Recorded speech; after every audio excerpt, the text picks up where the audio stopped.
I don't know if you've looked down here, but I've got my Andy Warhol soup socks, or soup shoes, and Andy's banana socks here for this special occasion, by the way. So hopefully you're a fan. Okay, number 5, exercise number 5 is the beautiful Emma Watson is going to be your model for this session. And here's the thing, you're gonna have to draw your own oval. I know, but draw it anyway. Here it is. The oval goes here, and you can't see where the top of her head is because hair is now a part of this, okay?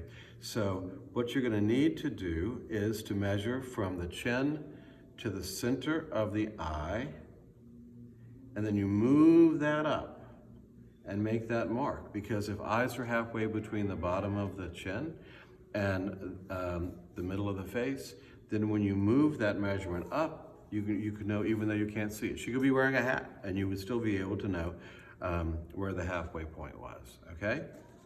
So keep in mind that. Now, when you're drawing the last portrait, and maybe I should have said this, but I'm saying it now for sure.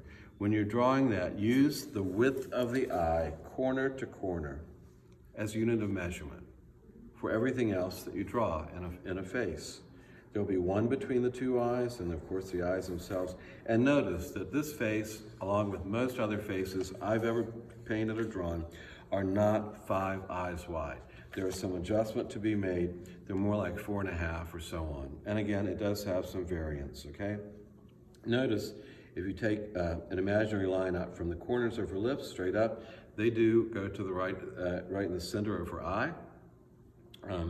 The nose has a relationship that's pretty on with the archetype there, with the inside corner of the eyes, a relationship with straight up and down there, and so on. Let me mention hair for a moment. Don't start scribbling hair, but we can see lines up in the hair area.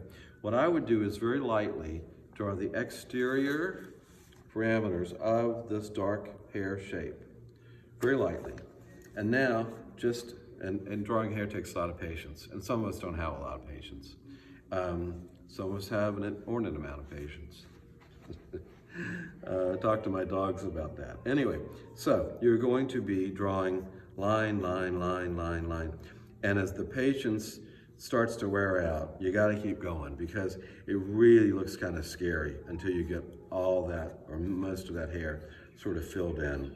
And you can't even see lines up in here, so that's just sort of a dark area. But we're not gonna shade much in these, because the shading takes a long time, and shading's an exercise that we're gonna do later on. This is number 5.